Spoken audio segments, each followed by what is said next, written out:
Hi, வீட்லேயே நான் செஞ்ச பிரியாணி. வெங்காயம், தக்காளி, பச்சை மிளகா எல்லாத்தையும் வந்துட்டு வெட்டி வச்சுக்கோங்க. அரிசியை வந்து ஒரு சைடில் வந்துட்டு தண்ணியை போட்டு ஊற வச்சுக்கோங்க. சிக்கன் பீஸ் ஒரு 5 பீஸ் எடுத்துக்கிட்டேன். அப்புறம் குக்கரில் வெங்காயம் போட்டு தக்காளி, மசாலா எல்லாத்தையும் போட்டு வதக்கி விட்ருங்க. தக்காளி நல்லா வதங்கினதுக்கப்புறம் வெங்காயம் வந்து பொன்னிறமாக வரணும். வந்ததுக்கப்புறம் இஞ்சி பூண்டு, நமக்கு தேவையான மசாலா எல்லாத்தையும் போட்டுக்கோங்க. மசாலா மிளகாத்தூள், மல்லித்தூள், தயிர், அப்புறம் அந்த பட்டை, கிராம்பு, ஏலக்காய் எல்லாத்தையும் போட்டு மேக் பண்ணி ஒரு பக்குவத்தில் வரும். வந்ததுக்கப்புறம் நம்ம வந்துட்டு சிக்கன் பீஸை தூக்கி போட்டு கொஞ்ச நேரம் அப்படியே கிண்டிக்கிட்டே இருங்க.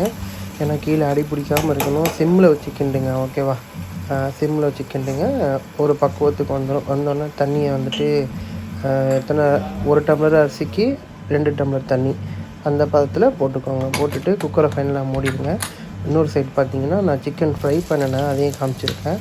ஃபைனல் அவுட் போட்டு பிரியாணி ரெடி ஆயிடுச்சு. தேங்க்யூ.